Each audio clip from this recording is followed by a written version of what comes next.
Oi, gente, tudo bem? Sejam bem-vindos para mais uma leitura comentada de Úrsula.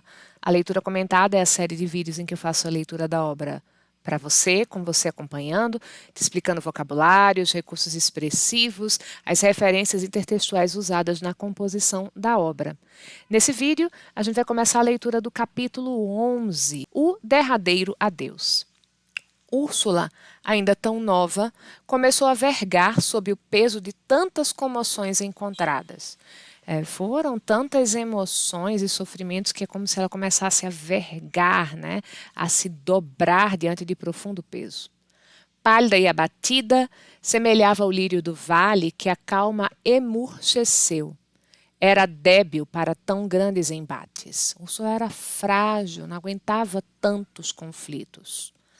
Na sua solidão, o homem tinha ido perturbar-lhe a virginal pureza do coração para dar-lhe uma nova existência, o amor.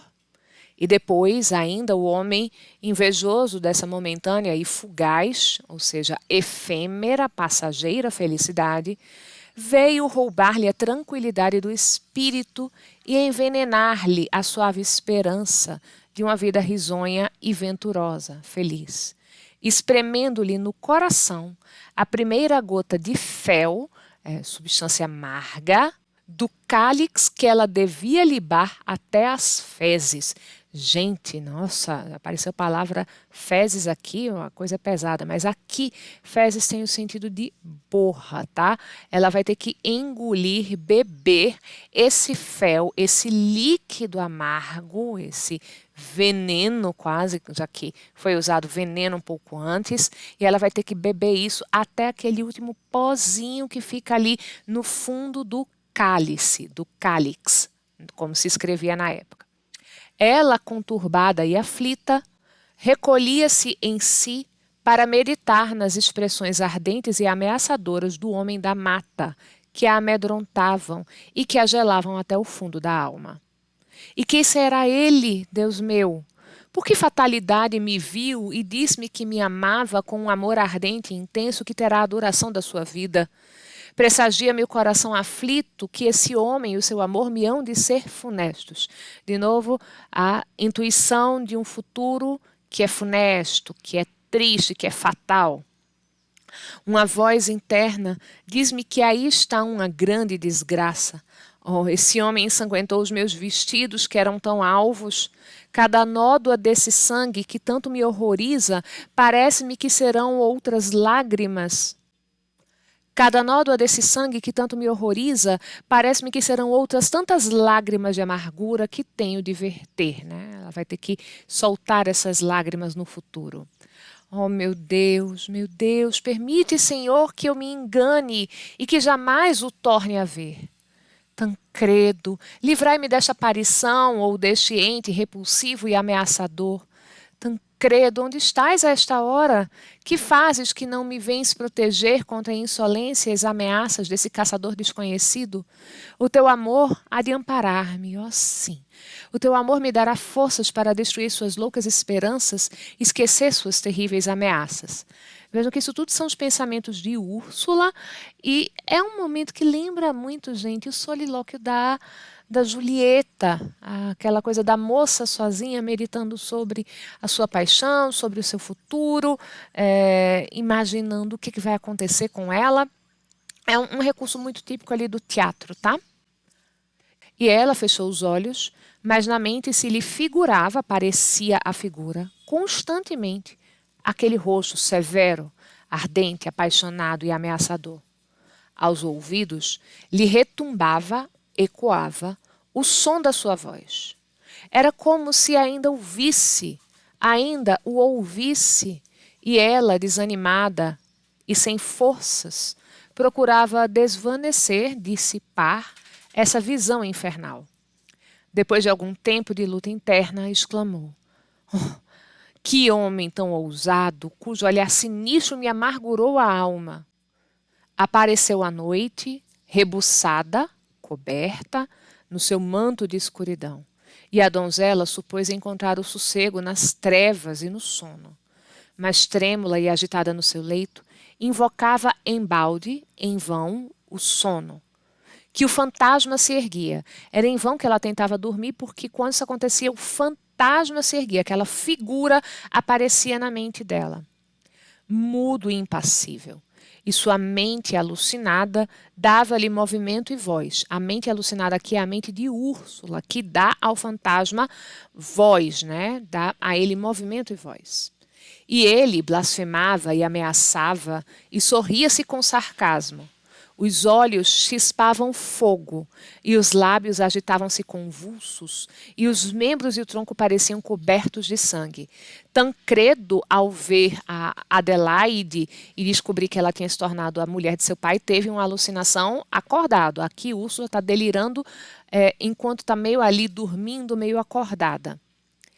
E ela revolvia-se no leito, e o corpo tremia-lhe e o suor corria-lhe, e o peito opresso ofegava. É um peito que não consegue respirar direito, está oprimido ali, como se algo estivesse segurando esse peito, né, apertando ele. Era um pesadelo insuportável. A noite é já alta. A moça entrou no quarto de sua mãe. Ia talvez revelar-lhe o que se havia passado na mata, descrever-lhe as feições do desconhecido, o acento de sua voz, o tom de sua voz, para ver se descobria indícios que a elucidassem sobre esse terrível adorador, ou ao menos procurar conforto no coração materno, quando, com redobrada amargura, esta, a mãe, disse-lhe: "Ânimo, minha querida filha, não chores, os meus sofrimentos vão já acabar. Sinto aproximar-me da sepultura, mas Deus me há de permitir ainda ver-te feliz. Sim, feliz, porque Tancredo te há de dar a ventura, felicidade, que tanto hei pedido ao céu para minha Úrsula."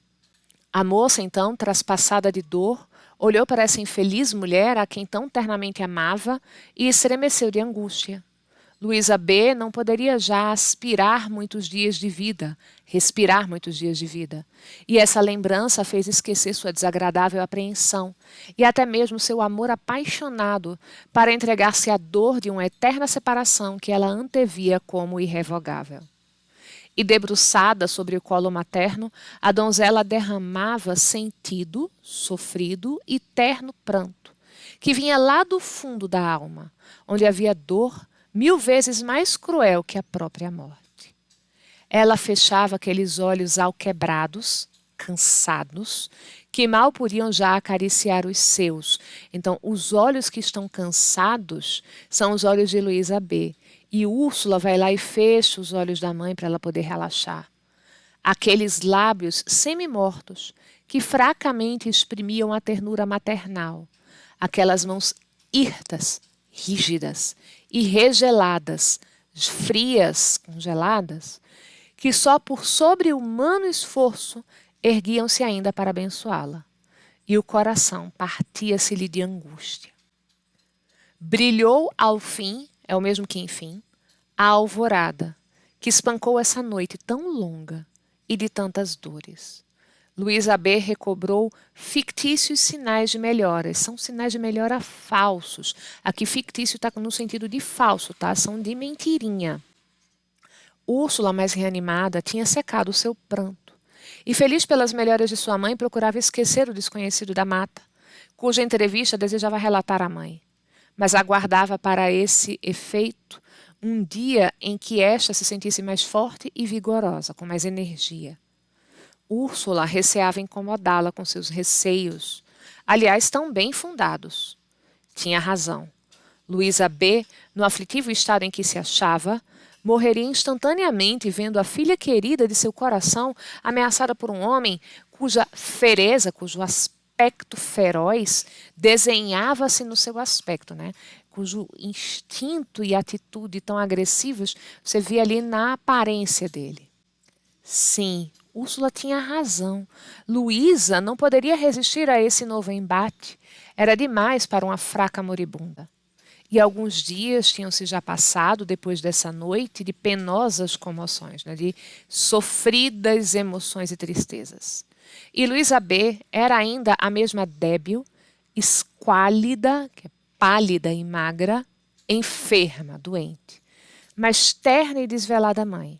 e parecia mesmo, na aproximação da morte, redobrar de afetos e de carícias, ameigando com ternura extrema sua inconsolável filha, toda pranto e saudades.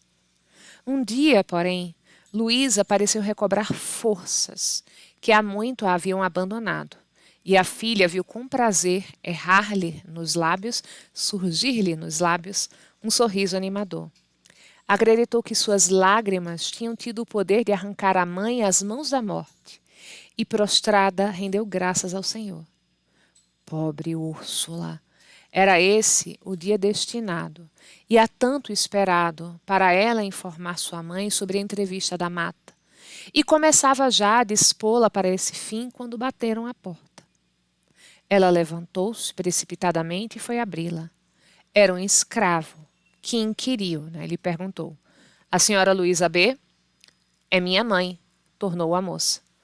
"Fazeis-me o favor de entregar-lhe essa carta, minha senhora."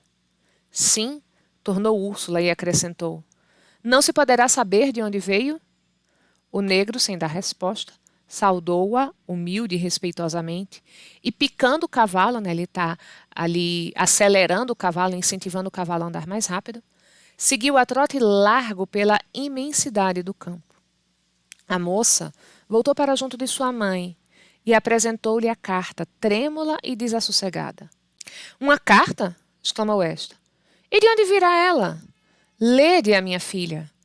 Úrsula quebrou o selo da carta e, reprimindo sua inquietação, começou nestes termos: "Luísa, minha cara irmã." Tadã! Gente. "É de teu tio?" exclamou a mãe, confusa e assustada. "Que me quererá? O que é que ele quer de mim?" Úrsula comprimiu com as mãos a fronte, né? Ela apertou a cabeça com as mãos. Que súbita dor acometera. Uma vertigem lhe obscureceu a vista, mas, acalmando-se-lhe o natural sobressalto, continuou a ler. "É necessário que nos vejamos ainda uma vez na vida, e conto que anuirás a este desejo, que você vai concordar com esse desejo, ou antes, súplica de teu irmão. Minha irmã, minha Luísa, muito me tens a perdoar, porque gravíssimo é o mal que te hei feito, mas és boa. Teu coração não pode alimentar ódio por aquele que foi sócio dos teus jogos infantis e que na juventude te amou com essa doçura fraternal que só tu compreendias, porque eram gêmeas as nossas almas. Luísa, minha doce irmã, porque me tornei eu mau e odioso a meus próprios olhos depois que tomaste a Paulo B por esposo. Por quê? Nem o sei eu. Talvez o desejo que sempre tive de dar-te uma posição mais brilhante, como muitas vezes te fiz sentir. Malograste, no entanto, as minhas intenções, esposando este homem que... Esse foi o teu crime, crime que eu nunca te haveria perdoado, se não incumbisse desta conversão, que sem dúvida te há de admirar, porque a mim mesmo me admira. O mais dir-te-ei vocalmente, porque só deve esta preceder-me 1 hora. Adeus. Teu afetuoso Fernando. Esta deve preceder-me 1 hora. A carta vai chegar 1 hora antes de eu chegar aí. Ele está anunciando que ele está indo para lá. Mais ou menos daqui a 1 hora eu chego por aqui, viu, Luísa? E ele está dizendo que foi uma ação do céu que fez ele mudar totalmente. E ele fala sobre isso com o termo conversão. Presta atenção nisso, guarda essa informação para mais tarde, gente. Isso vai ser importante lá na frente da narrativa. "Meu Deus!" exclamou a viúva de Paulo B. após alguns momentos de silêncio. "Que quer dizer isto? Esta conversão? Oh, não compreendo. Úrsula, minha filha, não sei por que aperta-se-me o coração à aproximação dessa entrevista. Fernando, meu irmão, o teu ódio ainda não estará vingado?" "Mas", continuou a pobre mulher, "ele me fala de perdão." Deus, será possível que se haja arrependido e que o meu sofrimento lhe tocasse o coração empedernido? "Duvido, minha mãe", objetou Úrsula. "Duvido. Para que vem ele perturbar o nosso sossego?" E entrou a cismar sobre tão inesperado e estranho assunto. Falava em sossego, como se ela o gozasse há dias. Olha só, de novo a gente está aqui na mente de Úrsula, viu? Por discurso indireto livre. Falava em sossego, é Úrsula ironizando com ela mesma. Como se ela o gozasse há dias. Depois dessa desgraçada entrevista na mata, sentira um só dia o que era tranquilidade?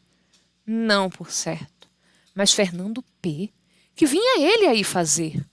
Úrsula tinha horror a semelhante parente e implorava ao céu o arredasse sempre da sua vista. Graves suspeitas pesavam sobre o comendador, e a infeliz órfã não podia lembrar-se dele sem temor.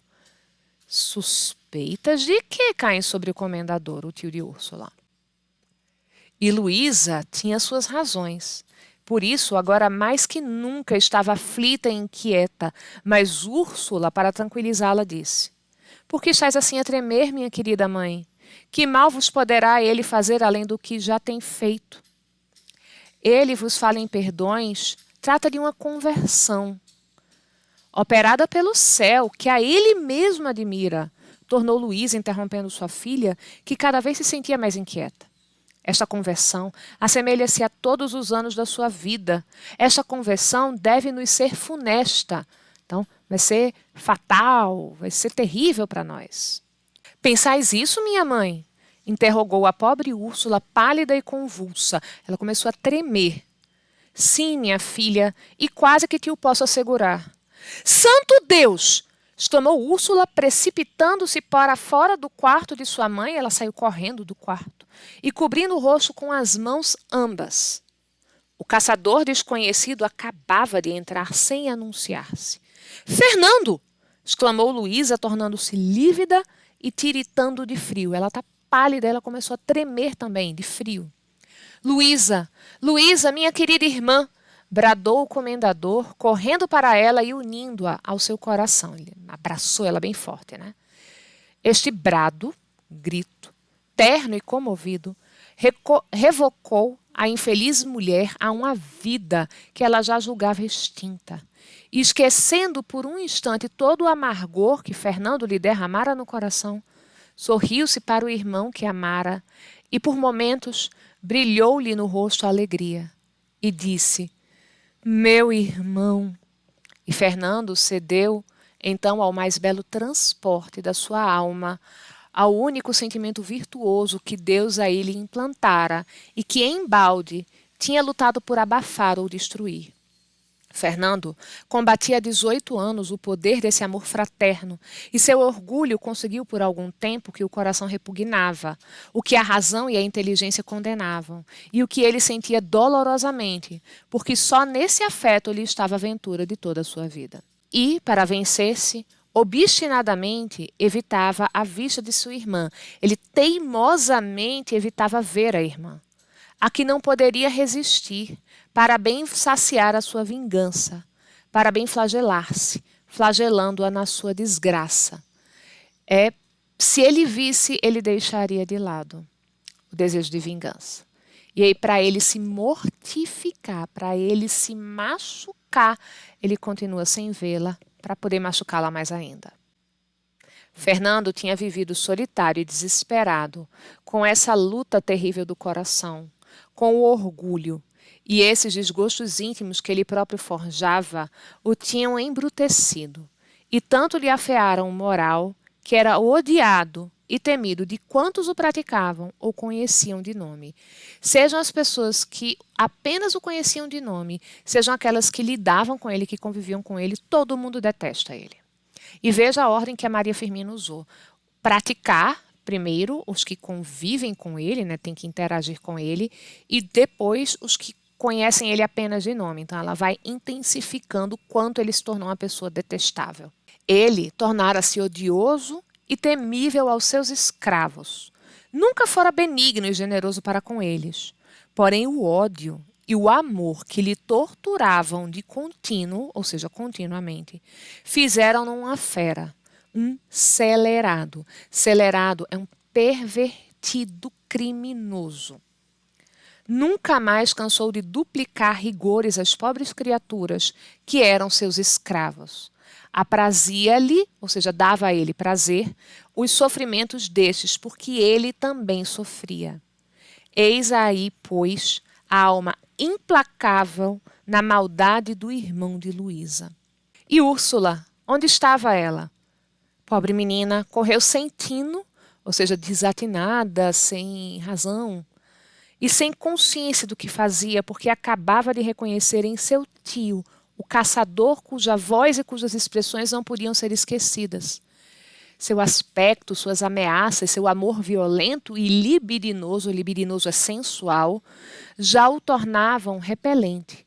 E agora via nele Fernando P., o perseguidor de sua mãe e talvez o assassino de seu pai.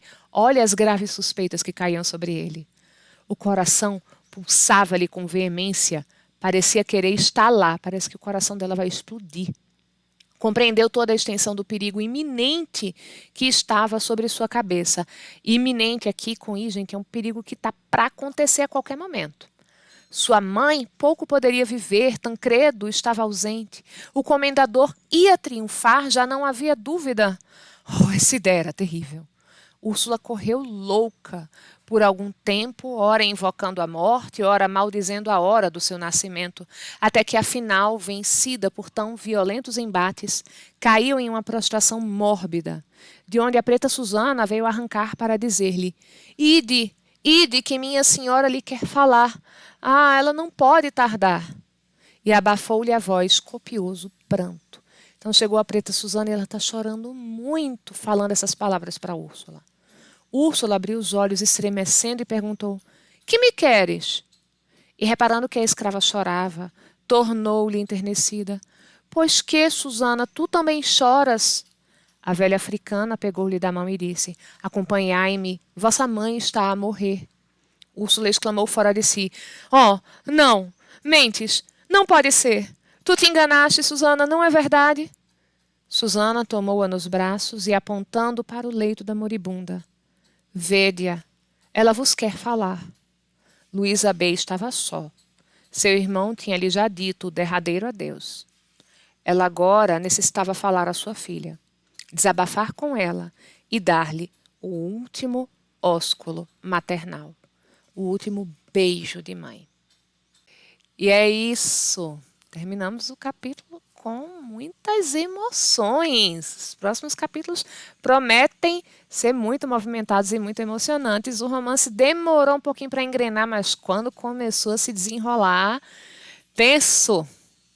É isso, pessoal. Eu espero que o vídeo tenha ajudado vocês. Boa leitura, um beijo e até a próxima.